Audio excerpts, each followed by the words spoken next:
ऊपर देशद्रोह का मुकदमा नहीं किया गया है, लेकिन इस देश में अगर आप सच बोलिएगा तो आपके ऊपर देशद्रोह का मुकदमा कर दिया जाएगा। पत्थर फेंक करके, शीशा फोड़ करके, हमारे ड्राइवर का हाथ तोड़ करके हमारा यात्रा रोक देंगे। देख लो, आंख में काजल लगा करके यात्रा पूरी की है कि एक जूता सिलने वाले का बच्चा भी अपने टैलेंट के बदौलत बीसीसीआई का सेक्रेटरी बन सके और उसको इस बात का अफसोस नहीं हो, उसको इस बात का अभिमान हो कि हमारा बाप तरीपार नहीं था, हमारा बाप दंगाई नहीं था। और नौकरियां नहीं मिलने के दबाव में यह आंकड़ा आ चुका है कि हर घंटे एक नौजवान आत्महत्या कर रहा है। मैं अपने नौजवान दोस्तों से अपील करना चाहता हूं कि दोस्त, अपने भाग्य को कोस करके हम आत्महत्या नहीं करेंगे, बल्कि हमारा कैरियर छीन करके अपने बेटे का कैरियर बनाने वाले इस तरीपार से सवाल का जवाब मांगेंगे, इसके खिलाफ ये लड़ाई लड़ेंगे। आप सोचिए कि कितनी चालाकी से इस देश में गांधी जिंदाबाद कहने वाले लोगों को आज देशद्रोही कहा जा रहा है और गोडसे जिंदाबाद कहने वाले लोगों को पार्लियामेंट में बिठा दिया गया है।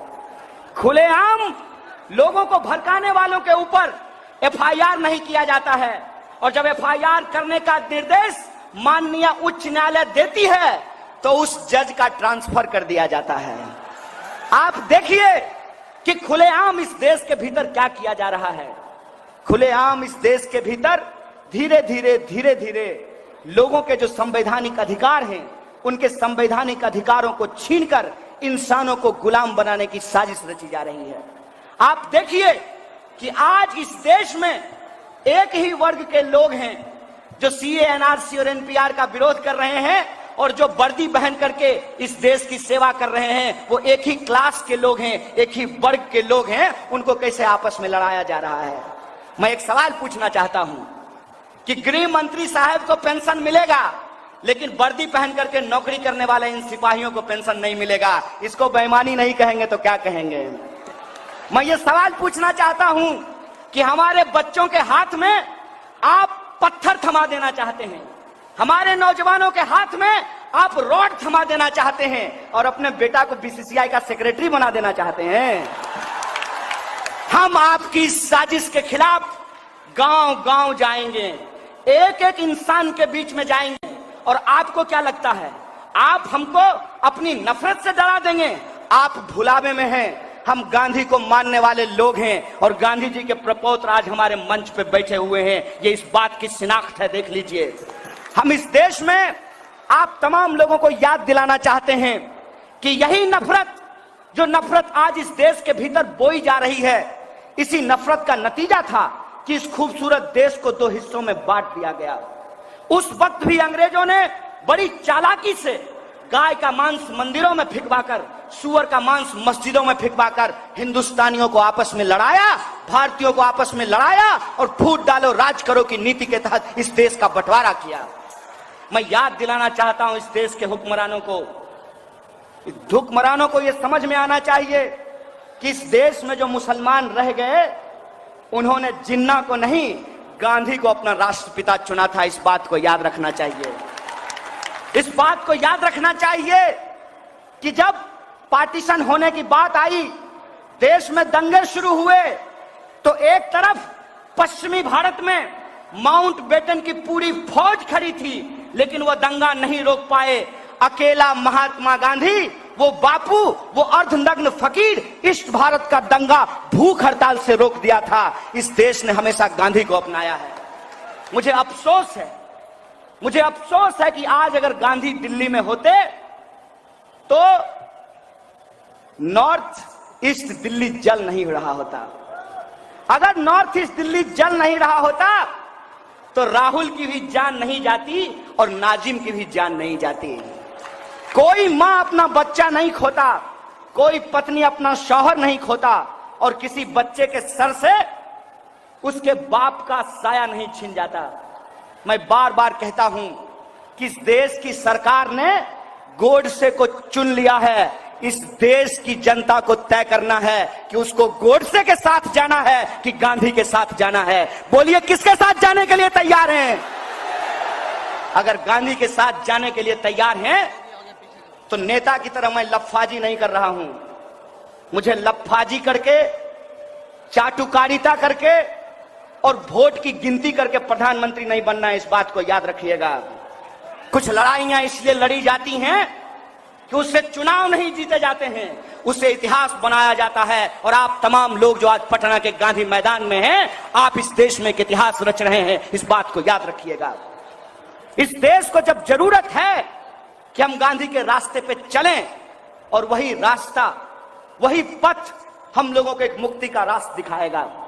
आज के डेट में, आज की तारीख में हमको अंबेडकर की समानता की जरूरत है, गांधी की महानता की जरूरत है और भगत सिंह की बहादुरी की जरूरत है, निडरता की जरूरत है। इस बात को हमको याद रखना चाहिए।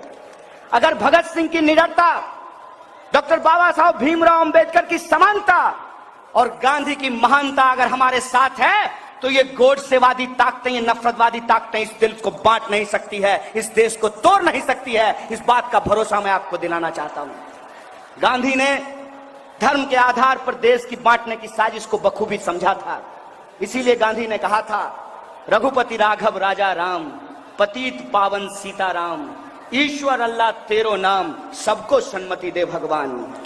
और आज अगर गांधी जिंदा होते तो इसी गाने के साथ वो ये बात जोड़ते, रघुपति राघव राजा राम, पतित पावन सीताराम, ईश्वर अल्लाह तेरो नाम, सबको सन्मति दे भगवान, सबको शिक्षा, सबको काम, रोटी कपड़ा और मकान, सब इंसान को मिले बराबर का आत्मसम्मान। इस गाने में ये बात जोड़ी जाती, ये बात जोड़ी जाती कि क्यों ऐसा हो रहा है कि एक तरफ देश में बेरोजगारी बढ़ रही है, हर घंटे नौजवान आत्महत्या करने को विवश है, खेत में किसान मर रहे हैं, सीमा पे जवानों की शहादत हो रही है।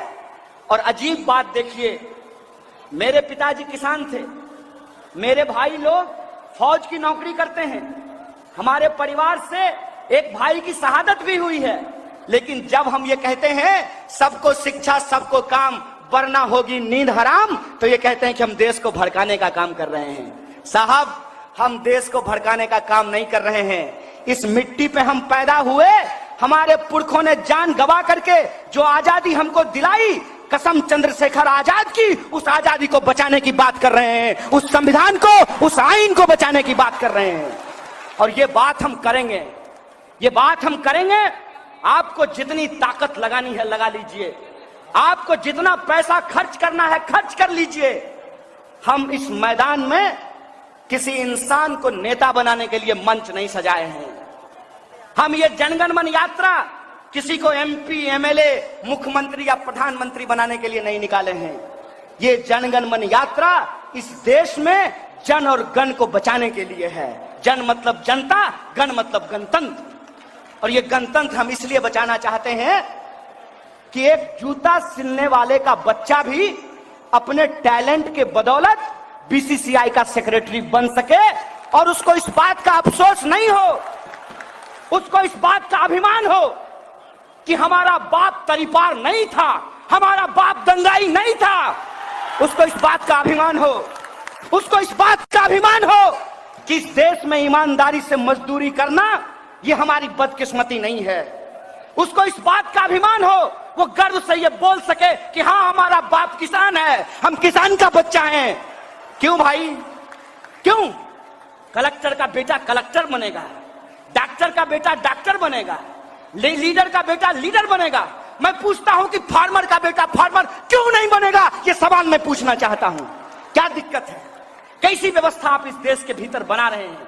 और कोई सवाल पूछता है तो आप राजनीतिक गुनागणित लगाने लगते हैं। जो लोग आज धर्म देखकर वोट बैंक की गिनती कर रहे हैं वो नेता नहीं है, गिद्ध हैं। इस बात को आप याद रखिएगा और इन गिद्धों से हमको सावधान रहने की जरूरत है। मैं पूछता हूं कि खून बहता है, किसी का भी बहता हो, टोपी लगाने वाले का बहा हो या टीका लगाने वाला का बहा हो, बोलिए इंसानियत का कत्ल हुआ है कि नहीं हुआ है? और अगर इंसानियत का कत्ल हुआ है और आपके भीतर अगर इंसान जिंदा है तो क्या आपको तकलीफ नहीं होगी? आपको बुरा नहीं लगेगा? हमको क्या बनाया जा रहा है? अगर गांव में कोई मर जाता था, चाहे वो किसी जाति या धर्म का हो, पूरे गांव में खाना नहीं बनता था। बोलिए ऐसा होता था कि नहीं होता था? बताइए। दंगा भड़का करके, भड़काऊ भाषण दे करके कपिल मिश्रा के ऊपर देशद्रोह का मुकदमा नहीं किया गया है, लेकिन इस देश में अगर आप सच बोलिएगा तो आपके ऊपर देशद्रोह का मुकदमा कर दिया जाएगा। हम कहते हैं कि देविंदर सिंह, एक पुलिस ऑफिसर, लश्कर तोयबा के आतंकवादी के साथ पकड़ा गया, उसके ऊपर देशद्रोह का मुकदमा नहीं किया गया, लेकिन कोई विद्यार्थी अगर सवाल पूछेगा तो उसके ऊपर देशद्रोह का मुकदमा कर दिया जाएगा। आप मैं बताइए, अरे मानिए मैं तो जवान हूं, मैं तो यूनिवर्सिटी में पढ़ता था, हो सकता है कि लोग अपने राजनीतिक एडवेंचरिज्म के लिए उलझलूल बातें करते होंगे, लेकिन आप मुझे बताइए, स्कूल की वो छोटी छोटी बच्चियां, कर्नाटक स्कूल में जो 8 साल और 10 साल की बच्चियां हैं, एक नाटक करने के गुनाह में उनके ऊपर देशद्रोह का मुकदमा किया जा रहा है। सत्यनारायण स्वामी का प्रसाद है जी, हैं? तमाशा चल रहा है देश में। हमारी लड़ाई इस बात के लिए है कि जैसे अंग्रेजों ने डिवाइड एंड रूल किया था, ये आज डाइवर्ट एंड रूल कर रहे हैं। इस डाइवर्ट एंड रूल के खिलाफ हम अपने मुद्दों पर इस देश की राजनीति को लाना चाहते हैं। हम चाहते हैं कि अगर राजनीतिक बहस हो तो इस बात के लिए हो कि बिहार से 50% लोगों को पलायन क्यों करना पड़ता है। एक लड़की यहां बोल करके गई है बिहार की, सारिका, उसने बताया कि अगर यहीं पे यूनिवर्सिटी होता तो हमको पढ़ने के लिए दिल्ली नहीं जाना पड़ता, अगर यहीं पे अस्पताल होता तो हमको इलाज कराने के लिए दिल्ली नहीं जाना पड़ता, अगर यहीं पे हमको काम मिलता तो आज हमारे बिहार के लोग नॉर्थ ईस्ट दिल्ली के दंगे में अपनी जान नहीं गंवाए होते। आपको मालूम है कि नहीं कि जो लोग मारे गए हैं दंगों में वो बिहार और उत्तर प्रदेश के विस्थापित मजदूर हैं, जो अपने परिवार का पेट पालने के लिए उन बस्तियों में जाकर के रहते हैं। आप देख लीजिए कि नॉर्थ ईस्ट दिल्ली में रहने वाले लोग और साउथ दिल्ली में रहने वाले लोगों में फर्क है। और नॉर्थ ईस्ट दिल्ली में जो रहने वाले लोग हैं, चाहे वो मंदिर जाते हो या मस्जिद जाते हो, लेकिन काम दोनों का एक तरीके का है, दोनों मजदूरी करते हैं। साथ में मजदूरी कर रहे थे, साथ में दिवाली का लड्डू और ईद की सवैयां खा रहे थे। तुम बेईमानों ने अपने कैरियर के लिए और अपने बेटा के कैरियर के लिए इस देश में आग लगाई है। इस बात का हिसाब लिया जाएगा, इस बात पर हम अमल करना बंद नहीं करेंगे। और जब हम बोलते हैं तो कुछ लोग आकर के कहते हैं क्या हो जाएगा तुम्हारे बोलने से। सुन लो दोस्त, एक बार एक जंगल में आग लगी थी और एक कोयल अपने चोंच में पानी भर करके आग बुझाने की कोशिश कर रही थी। बड़े बड़े जानवर बैठ करके हंस रहे थे। आज भी कुछ लोग अपने पार्टी दफ्तरों में बैठ करके वीडियो देख रहे होंगे। याद रखिएगा, ये आग बुझेगी और आपका नाम आग लगाने वालों में और हमारा नाम आग बुझाने वालों में लिखा जाएगा। इस बात को याद रखिएगा। याद रखिएगा, जब देश को जरूरत थी क्यों नहीं लोग निकले सड़कों पर, क्यों नहीं गए दिल्ली में। सारे के सारे नेता, सारा का सारा ऑफिस दिल्ली में है। लोग निकल करके अगर चले जाते तो दंगाई भाग जाते।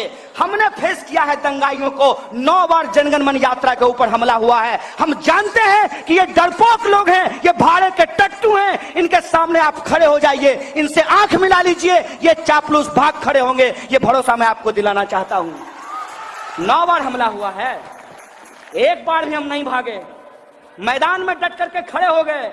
इनको क्या लगता था पत्थर फेंक करके, शीशा फोड़ करके, हमारे ड्राइवर का हाथ तोड़ करके हमारा यात्रा रोक देंगे। देख लो, आंख में काजल लगा करके यात्रा पूरी की है। लेकिन हम यहां रुकने वाले नहीं हैं, हम यहां रुकने वाले नहीं हैं, क्योंकि मैंने आपको कहा कि लोगों को और नेताओं को पॉलिटिकल स्टंटबाजी से बाहर निकलना पड़ेगा, अपने चुनावी गुनागणित से बाहर निकलना पड़ेगा और यह समझना पड़ेगा कि आज अगर इस देश का बच्चा बच्चा आजादी का नारा लगा रहा है, इसका मतलब सचमुच जो आजादी हमको 47 में मिली थी, आज उसके ऊपर हमला है, उस पर खतरा है। और उसको बचाने के लिए, गुलामी को हराने के लिए हमको आजादी के नारे को बुलंद करते रहना पड़ेगा।